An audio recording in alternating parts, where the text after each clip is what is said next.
In 2013, a document produced by the Economic and Private Sector Professional Evidence and Applied Knowledge Services Help Desk discusses some of the existing practices on anti-corruption. They found theories behind the fight against corruption are moving from a principal agent approaches to a collective action problem. Principal agent theories seems not to be suitable to target system corruption. The role of multilateral institutions has been crucial in the fight against corruption. UNCAC provides a common guideline for countries around the world. Both Transparency International and the World Bank provide assistance to national government in terms of the diagnostic and design of anti-corruption policies. The use of anti-corruption agencies have proliferated in recent years. After the signing of UNCAC, there found no convincing evidence on the extent of their contribution or the best way to structure them.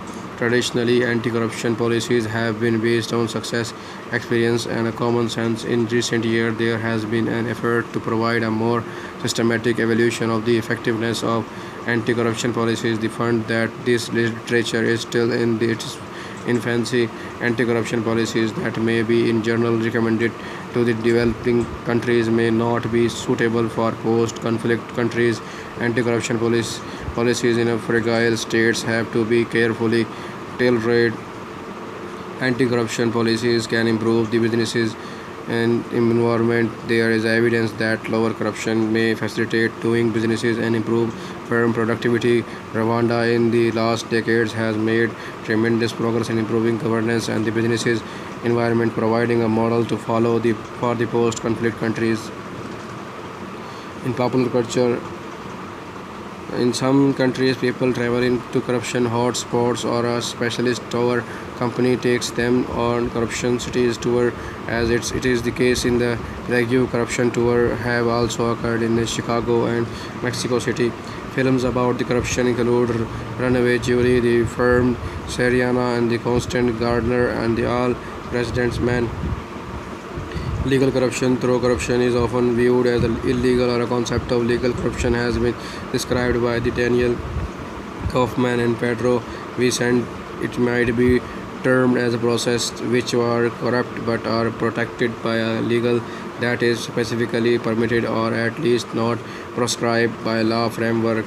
Examples: in 1994, the German Parliamentary Financial Commission in Bonn presented a cooperative study on legal corruption in industrialized OECD countries. They have reported that in most industrial countries, foreign corruption was legal and that their foreign corrupt practices range from the simple legislation through governmental subsidization, tax deduction, up to extreme cases as in Germany, where foreign corruption was fostered, where domestic was legally prosecuted. The German Parliamentary Financial Commission rejected a parliamentary proposal by the opposition which had been aiming to limit German foreign corruption on the basis of the U.S. Foreign Corrupt Practices Act (FCPA) from 1977, thus fostering national export cooperation. In 1997, a corresponding OECD anti-bribery convention was signed by its member. It took until 1999, after the OECD anti-bribery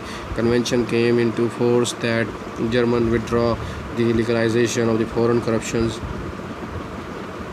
corrupt practices of the industrialization OECD countries. 1994 study, The Foreign Corrupt Practices of Industrialized OECD Countries. 1994 Parliamentary Financial Commission study, Bonn, Belgium.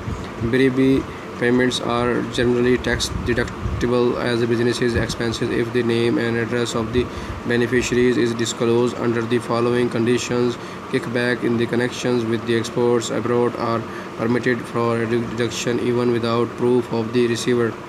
Payments must be necessary in order to be able to survive against foreign competition. They must be common in the industry. A corresponding application must be made to the Treasury each year. Payments must be appropriate. The payer has to pay a lump sum to the tax office to be fixed by the finance minister, at least 20% of the amount paid. In the absence of the required condition for corporate taxable companies paying bribery without proof of the receivers, a special tax of 200% is charged. This special tax may, however, be abated along with the BRB amount as an operating expense.